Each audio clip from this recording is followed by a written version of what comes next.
Hello and good afternoon, everybody. Now today, because I got so many inquiries about this bike, when people stop and see it, they ask questions. And the most asked question, of course, is what is it? And then followed by how much is it? But there are quite a few details to this bike that may be interesting to anyone who owns a Himalayan. And how can changes be made, and can they be made, and are they efficient? Are they cost effective? Is it worth doing? So maybe I'll go a little bit into those today, into those questions, and try to answer them for everybody. So let's start at the back. You can see I modified the back quite a bit. I got rid of the number plate and just put a sticker in that place because I like it more.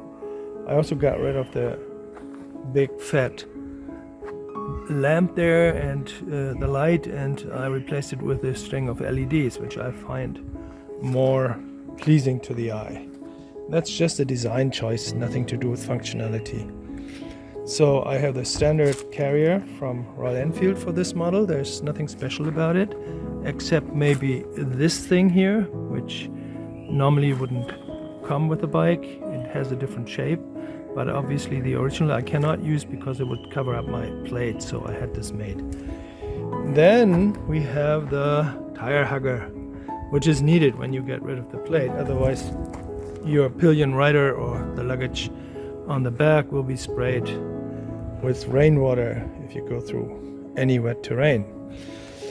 So this little construction here, that is just to quickly be able to take off this rather primitive back, which is good enough for day-to-day use.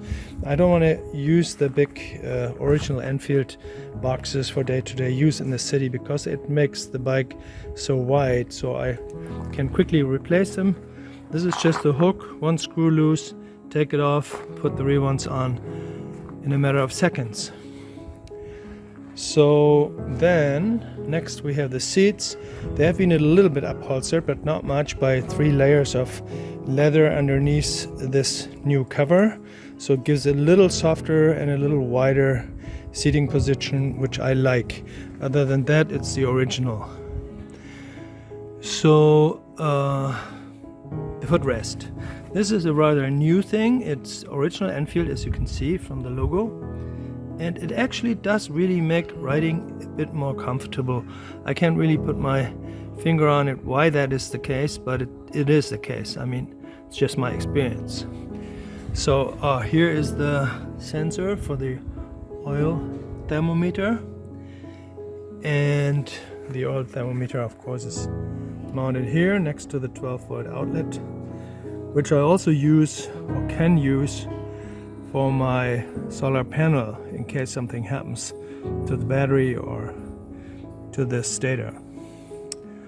Okay, then of course this is still a 2016 model with a carburetor.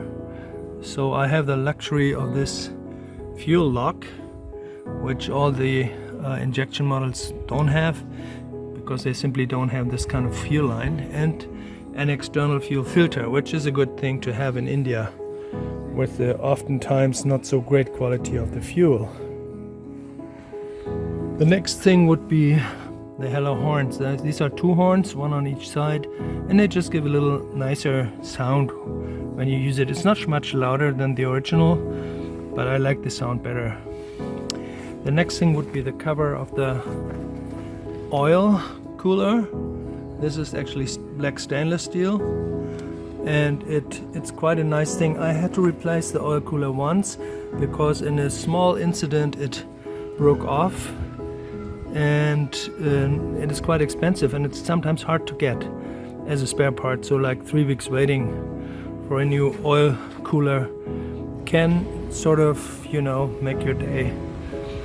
Then we have the adapted crash guard. This is a crash guard that's originally made for the Bullet models, and the only changes we had to make was on the lower end, and the Bullet is more narrow, so we had to cut a piece off and attach a new fastener for the lower end here. Not a big deal, and these are really the best crash guards. They're much better than the more expensive Givi and all the fancy stuff, because in actuality, if you fall in terrain and with slow speed, you usually fall onto your leg, and with all the Givi type crash guards, your leg can be caught, or your foot at least can be caught under those leg guards and get nicely crashed. So I had this happen with one of our drivers, and ever since we use these kind, which are, you know, it's a matter of taste if you like them better or not. I like them actually better than the Givi, but they are much more safe. So coming to the front wheel, now you can see here that this actually is a brake from the 650, right? It's the big Vibri caliper with the 32 millimeter 320 millimeter, sorry, disc, and the brake, of course, is much more responsive than the original, which much better braking power and everything. So this really is overdoing it a little bit, but better safe than sorry. So with a bigger engine that we actually also have, it seemed a necessity to have a better brake on the front also. So the engine is our 650 cylinder upgrade that we're not selling anymore. We used to sell it, now we're working on the 477, and the prototypes are just coming in now. So I can only say something about this one because I've been driving this for 3,000 kilometers and it performs perfectly. This bike is much more lively than the original, even if brand new, factory new, isn't even close to the performance. Okay, so what do we have on this side? Nothing much.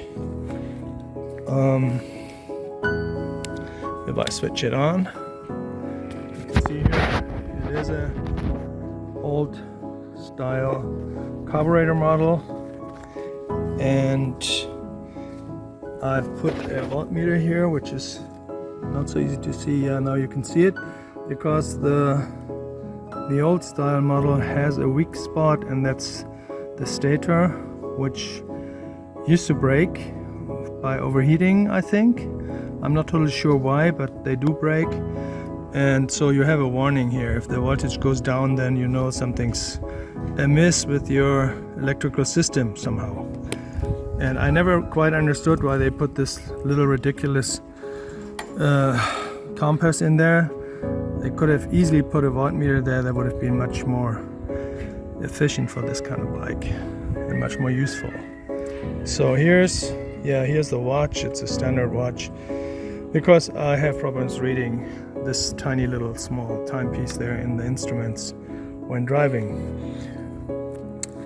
The handlebar is obviously a higher one, and it gives the seating position a much more comfortable position. So I really appreciate this, and it's all on my bikes now. I started off with one, but I don't even want to go back to the small one after I've been driving this for a while. It makes the bike so much easier to drive.